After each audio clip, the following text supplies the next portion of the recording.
want to see how the media covered the Elon Musk stuff, and then we'll get back to that. Donald Trump returned to Twitter last night. It's now called X, for a long conversation with Elon Musk that was hampered by technical issues. Rachel Scott is tracking the race. Good morning, Rachel. Hey, George, good morning to you. This all got off to a very rocky start. That conversation was delayed by more than 40 minutes because of those tech issues. Elon Musk said he wanted to have this conversation so that the former president could appeal to independent voters, but Trump fell into a very familiar pattern of controversial statements, insults, and attacks. Overnight, Donald Trump's bot returned to the platform that once banished him for posting false claims about the election. The company saying at the time the account was permanently suspended due to the risk of further incitement of violence. It was reinstated by Elon Musk in November of 2022. One of the funniest things that Elon Musk immediately did was call this a distributed denial of service attack, DDoS, as in people were attacking his website. Except if you are actually victim to a DDoS attack, a couple things happen that did not happen in this situation.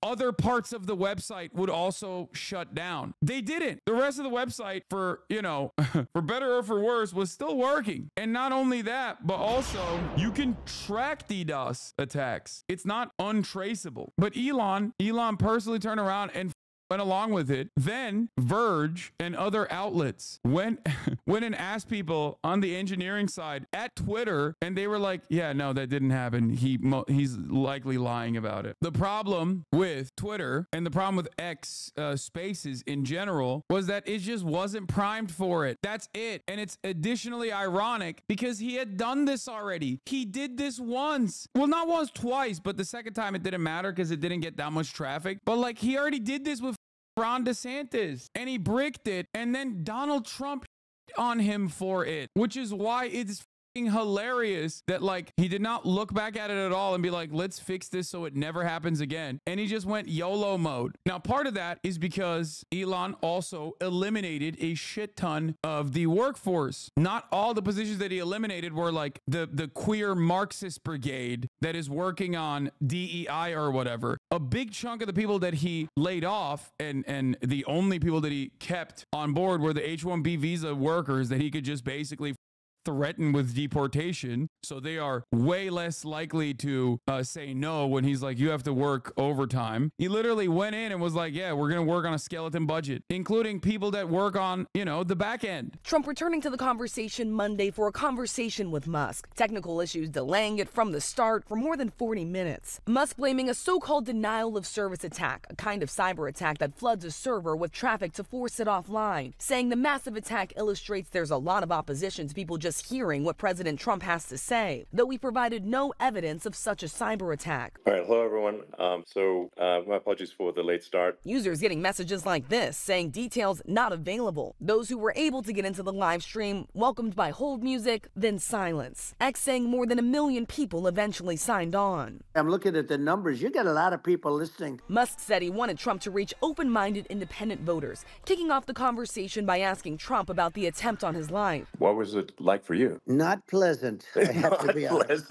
I said there was blood. I had more blood. Bro, what's funny about this is that he didn't just want to talk about the assassination. He wanted to talk about DEI or deep state conspiracies. And Donald Trump was not about it at all. So he just kept egging him on and on and on. He just kept repeating it like, but you know, it's crazy that, you know, they shot you from that distance, right? I mean, it's like, why did they not have anyone there? Why did they not have anyone on that roof? What was going on? Two things were happening there that Elon Musk was not aware of. Number one, Donald Trump wants that to be a perfect shooter because God saved his life. That's what he wants to like present it as. That's what he believes. So he doesn't want this to be like a failure of all sorts or like a secret DEI initiative or whatever. So he's not going to sit there and be like, yeah, I can't believe like the deep state is after me in this regard. And the other reason is that Donald Trump personally loves the Secret Service. He does. He thinks they saved his life because they did. That's the reason why so many people kept talking about DEI, DEI, DEI, DEI, except Donald Trump has not said that at all. So far, he has only said how awesome the Secret Service is. If you notice, he always talks about how great they are, how wonderful they are, how sick they are. He's like one of the only people on the Republican side that hasn't been consistently shitting on the Secret Service because in his mind, he's like, they saved me. I respect it. I love them.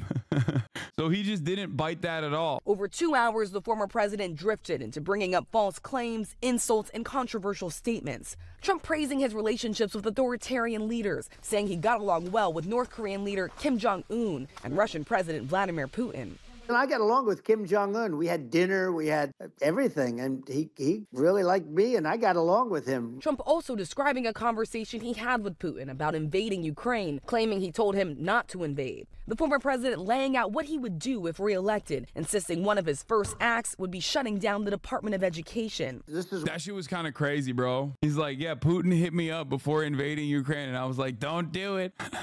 I don't get it. It's kind of odd. This is where I need an Elon Musk. I need somebody that has a lot of strength and courage and smarts. I want to close up Department of Education, move education back to the states, where states like Iowa, where states... Bro, this is like literally Project 2025, by the way, which is why it's like hilarious that Donald Trump's like, I don't know what Project 2025 is. It's nerd shit. And that's precisely the reason why I told you guys time and time again that there is functionally no difference between like the Republican Party and the Heritage Foundation, because the Heritage Foundation is the think tank that writes the Republican policies, and Project 2025 is not specifically about like the upcoming Trump term, but a long-term commitment to abolishing the Department of Education, the EPA, all of these federal regulatory bodies. This is something that the Republican Party has been actively pushing towards. It's not new. It was Project 2024. It was Project 2023. It's also Project 2025.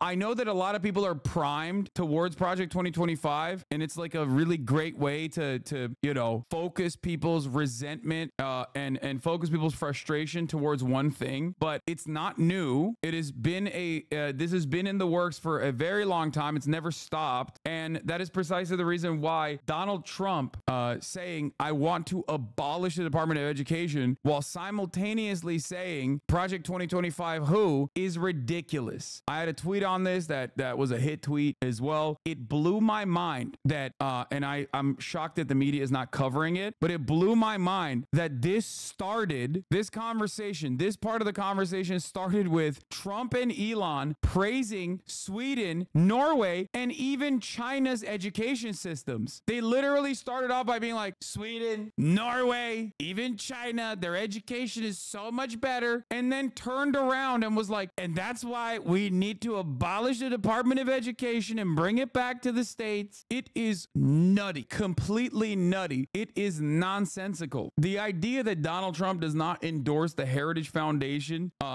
is so stupid. The idea that Donald Trump does not endorse Project 2025 is so stupid. What does your mug say? My mug says, I just want to drink coffee and watch Bill Maher. That's what it says. I just want to drink coffee and watch Bill Maher. It's a meme mug that one of you motherfuckers sent me. It's like Idaho. You know, not every state will do great. The Harris campaign highlighting that clip on social media and responding to the interview saying Trump's entire campaign is in service of people like Elon Musk and himself, self-obsessed rich guys who will sell out the middle class and who cannot run a live stream in the year of 2024. The Harris campaign also accusing Trump of slurring his words. The former president brushing off dire warnings about the impact of climate change, saying rising sea levels will lead to, quote, more oceanfront property. And he promised the largest deportation in history, attacking Vice President Kamala Harris on the administration's handling of the border, calling migrants non-productive people. Trump casting Harris. That was another one that it made me lose my mind. Like, it's one of those things that is just like, you say that shit immediately, I'm like, you are such a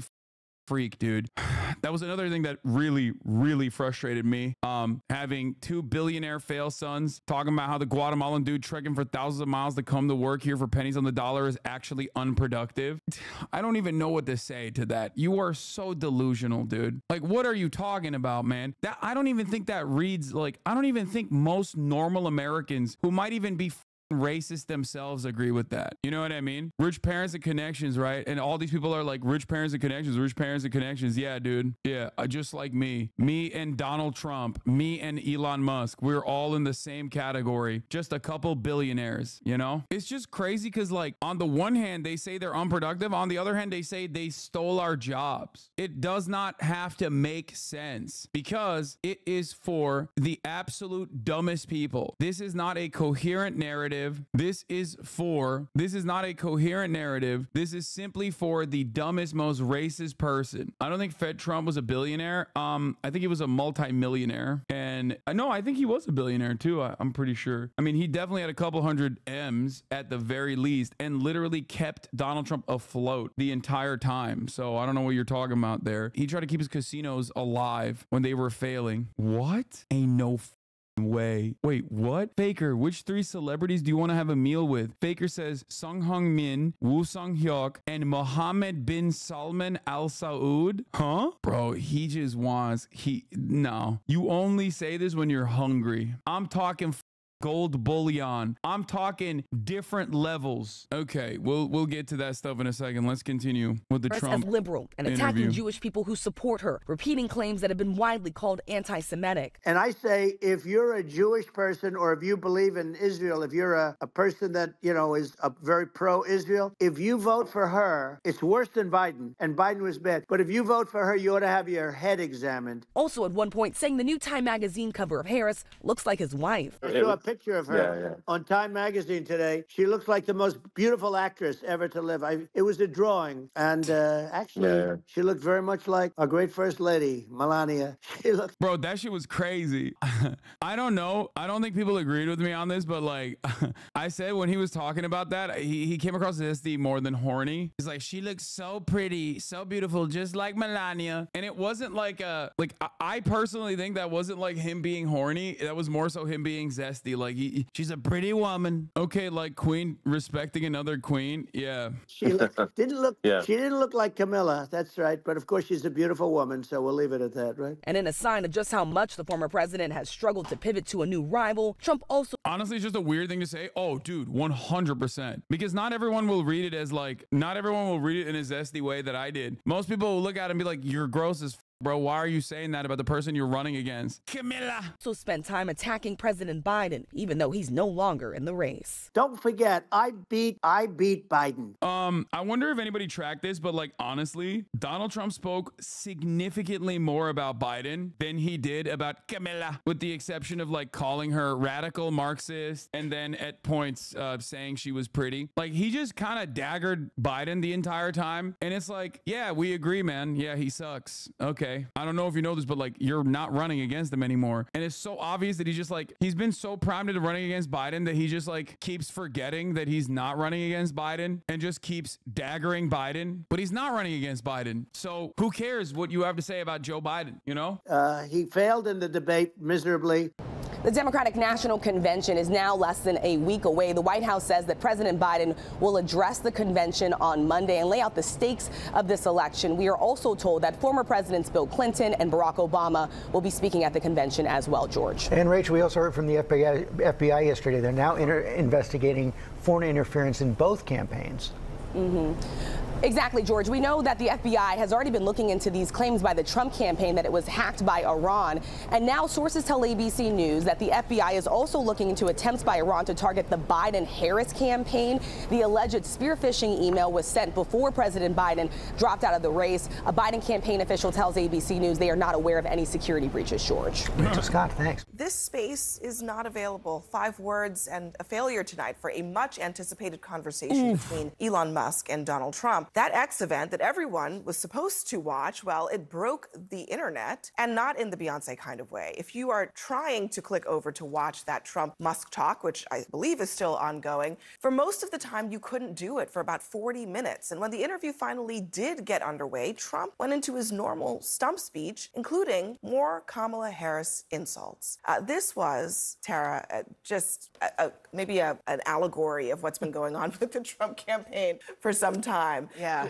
40 minutes on hold. They start off, it's meandering, and he's doing exactly what a lot of people are trying to tell him not to do, which is attacking Harris not on substance, but because she exists. Yeah, I mean, this shouldn't be news. This is what Trump does. He does the complete opposite of what everyone else tells him to do. He's petulant and intransigent, and he thinks that he's his own best campaign manager, consultant, political communications guru, and there's a reason why he's now losing. There's a reason why Kamala Harris, the swing in the polls, that Kamala Harris has overtaken him in swing states.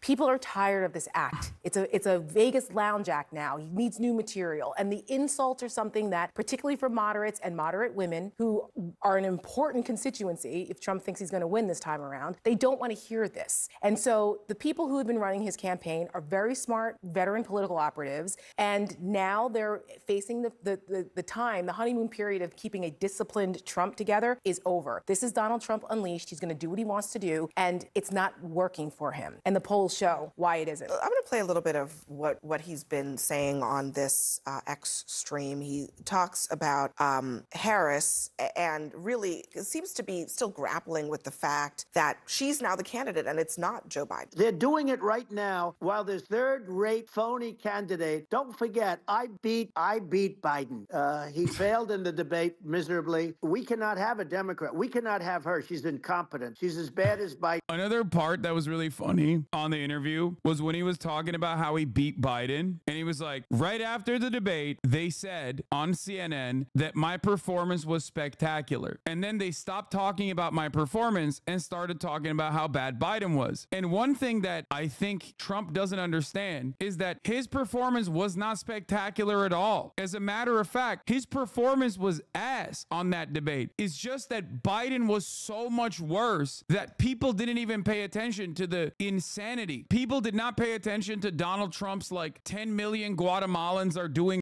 every moment in America type shit, type narratives, because everyone was like in utter shock, in a state of panic that the president was mentally decrepit. That's it. He got lucky in that situation, which is why I find it additionally odd that he keeps like, I guess, doing a little bit of revisionist history there. Ain't nobody thought his performance was great. As a matter of fact, the Democrats kept chirping, and even the liberal commentators kept chirping about how like, why is nobody paying attention to Trump's lies? He kept lying over and over again. And it's like, because nobody wanted to care. Nobody cared about that, because the other thing was like, the house is on fire.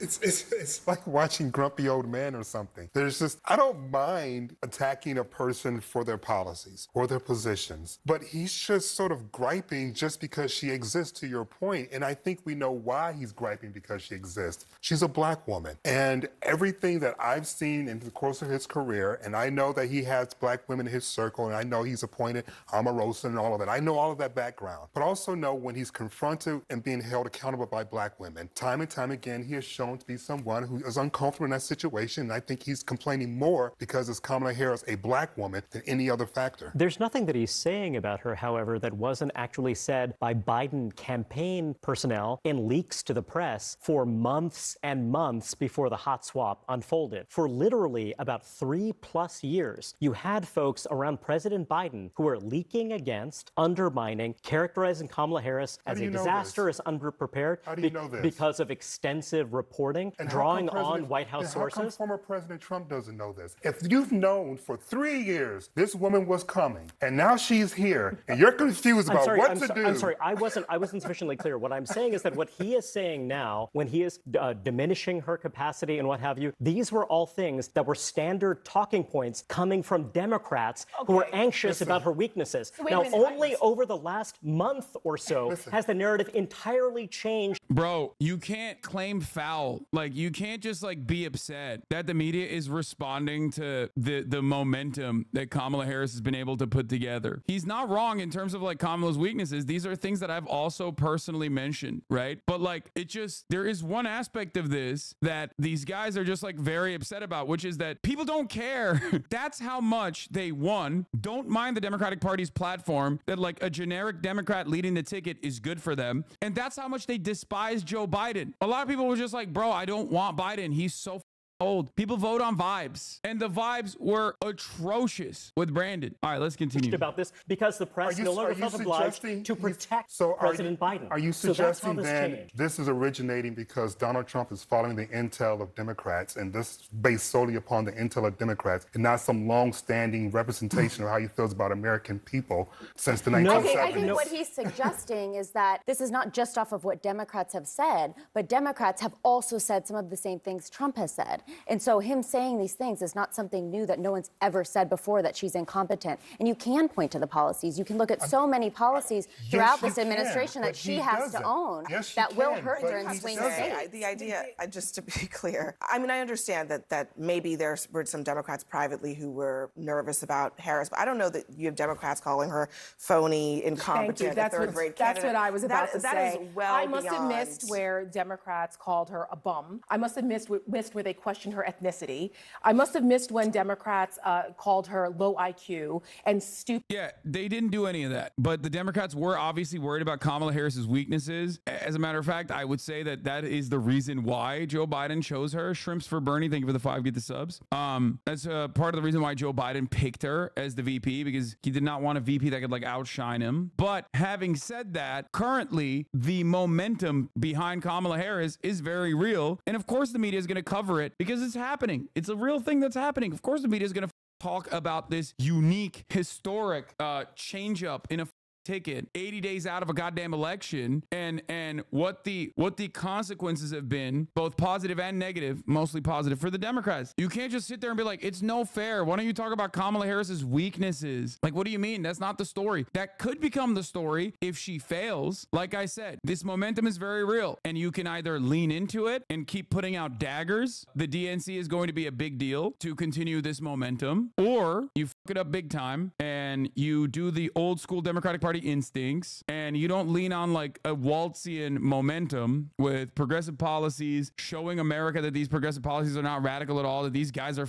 weirdo losers who keep complaining about like actually good, solid progressive policies. And that's it. New Florida poll, Trump, Republican 52, Harris at 44, Kennedy at 3. That's actually kind of surprising that RFK only has 3% in Florida. I would have expected him to have much higher in Florida. I would have thought that would be his state, you know? It's kind of shocking. So, but having said that, let's continue. And all of the litany of awful insults that Donald Trump has levied against Kamala Harris since she's been in the race. But did you miss when she couldn't even get a couple percentage points in 2020 to make it to the first primary? This isn't the first time Donald Trump Trump wildly popular. It doesn't matter. She's the vice president of the United States, and she's beating Donald Trump right now. So, but what also we are all not, that matters is what what also happens we're on forgetting November 5th. is that Donald Trump's history. Oh, so polls don't matter any longer. Everybody does this copium. It's mind-numbing to me. The Trump team was literally posterizing all the polls when they were cooking Biden. But the moment that this switch up happens and the polls reflect that reality and the momentum shifts in the other direction, they're like, oh, polls don't matter. And it's the same as like the Biden dead enders in the liberal media space that kept saying polls don't matter, that Biden is losing, polls don't matter. It's so funny. It's just like, bro, look at the polls, look at why people are responding in the way that they're responding. Sometimes it is going to be a genuine crisis that you can't actually message out of. For Donald Trump, a person with maxed out name recognition, it is a little bit of a genuine crisis because like it's hard for him to squeeze out new demographics. Like, what is he going to do? Go after, what's he going to do? Go after young people? Like, is he going to be able to convince young people to go out and vote for him? Like people that don't remember what it was like to be a full-grown adult under his administration, under his rule. It's just like there's no pivot point for Trump. It's very difficult for him, and he's also flailing. History of insulting women is very long. As a matter of fact, and her history of failing is long as well when it comes to these documented policies that how matter. many times when he was at the bully pulpit, he insulted women journalists repeatedly, including you, Abby, who he also called stupid, which you're not. You went to Harvard, and you are far from that. And this is what Donald Trump does. He doesn't like to be held accountable. So because he is now in a position where he now is being held accountable for what he said, we know already that he has a history of being a sexist, and now he cannot This is base grapple management. with the fact. These are not the arguments that are actually effective for Kamala Harris. Oh, if you look at the Why is recent, she up for 11 example, points? Reid Hoffman's group Blueprint. He's not wrong. Talking about like Donald Trump being misogynistic or whatever, that doesn't matter. It hardens his support in his base who are looking for that and find that to be good. There's a difference between like just consistently saying Trump is like a misogynist. Everybody knows that. People have already literally made up their minds on this. This is why I always say don't ever bring that up. Just don't. Talk about abortion instead. Talk about how Trump's weirdo behavior and Trump's misogyny actually ends up harming women directly. Talk about how it has already harmed women. Because people know he's a misogynist, okay? They know. He won the white women vote by 52% twice. He won the white women vote again. So if you want to eat away at that base of support, you just don't bring up the misogyny shit. Like, everybody knows it. Just simply talk about the policies and simply talk about how all of those things are already harming people. I wrote about this a while back. I was like, a couple days ago, where I was like, listen, Democrats, if they want to win, they got to keep talking about what they're going to do for people and what they have done for people so far, and maybe what the Republicans have done to the population. If Democrats want to lose, they talk about how like sexist and misogynistic Donald Trump is, and they talk about the identity of the candidate without tying it back to like the actual policy positions. The underlying misogyny is always going to be there. Most people are misogynistic themselves. We live in a patriarchal structure. Women, a lot of women also have a tendency to have internalized misogyny. This is not a good argument. The better argument in this situation is to be like, he's weird, he's gross, he's a loser, but also, of course he's saying this kind of shit. After all, look at what his administration did to women's reproductive rights. That shit did not work for Hillary Clinton at all. And as a matter of fact, Joe Biden didn't do that because he was an old white guy. That was one of the most like refreshing aspects, in my opinion, in terms of winning a election that the Democrats did with the Biden camp. They didn't do any of that. They were forced to run on issues in a little bit, in some respects, because they didn't have the identity picks that they could like point to. Biden still tried to be like, oh yeah, I hired Kamala because she's a black woman, whatever. It doesn't matter. Even in that situation, he literally still was like being a old racist white guy. I don't think, and I'm serious about this, I don't think a single person in the United States of America genuinely turns around and goes, yeah, Donald Trump is a misogynist, and like anyone in the margins, because there are people who obviously are like, yeah, Donald Trump's a misogynist, he's racist, whatever, but I don't think there's a single person in the margins who's like, I don't know who to vote for in this race, that's going to turn around and be like, ooh, Donald Trump is a misogynist, I guess he's lost my vote then. Like, it just doesn't make sense. Like, nobody likes it. Nobody likes this argument. Please, dear God, have a woman on the stream to talk about this. Absolutely not. Plenty of women do. I don't care. It doesn't matter what you or other women think. What matters is the empirical evidence. What matters is the data. It demonstrably was a failure. Everyone knew he was a misogynist. He literally said he's gonna grab women by the pussy. That shit didn't move the needle enough. You know what does move the needle? Abortion restrictions. Obviously, those two things are tied to one another, so bring that to the forefront of the conversation. 52% of white women voted for Donald Trump over Hillary Clinton in 2016. 55% of white women voted for Donald Trump over Joe Biden in 2020. If you already voted for Hillary Clinton, if you already voted for Joe Biden, then you already have made up your mind about Donald Trump's misogyny. If you want to actually make a coherent argument that is going to appeal to those in the margins, then stop just talking about his misogyny. Bring forward the major way in which Donald Trump's misogyny harms women in red states that are now going to more likely vote for the Democrat over the Republican. Because you might not personally recognize this for some weird reason, and you're only thinking about people that have already made up their minds in your circle, in your orbit. But a lot of people need that additional framing because they themselves are misogynistic. This has been an ongoing, consistent narrative that has been a demonstrable failure. It just has not worked. It doesn't work. White women are the largest women voting bloc. White people are the largest voter bloc in this country. It's still 66% of the country. White women are voting in massive numbers. When you got 55% of white women voting for the misogynist, because obviously everyone keeps going, oh my God, he's a misogynist. Oh my God, he's a misogynist. He clearly is not working. But you know what is working? Attacking Trump. What you guys are doing right now is, helpful base management right now, but it actually isn't something that moves moves the needle. What you see is actually this kind of base management doesn't actually have much of a... Why does pointing out his misogyny not work, but pointing out his blatant racism does? You say women can be internally misogynistic, but it's obvious that people can also be internally racist because there's levels to it. One, I think that misogyny, like patriarchal attitudes, is a higher order. There's like permissible misogyny that is running rampant throughout American society in general. Part of that is because 50% of the population is women, whereas 50% of the population isn't black or Latino. So it's a 50-50 split. So it is like way more pervasive and therefore way more permissible to just be like, you know, regular misogynistic. Whereas when you go above a certain point of racism, it tends to gross people out. Just like when you go above a certain point of misogyny, it grosses people out. Like the difference between Donald Trump saying a litany of different things like Kamala Harris is a pretty woman, like that doesn't hit that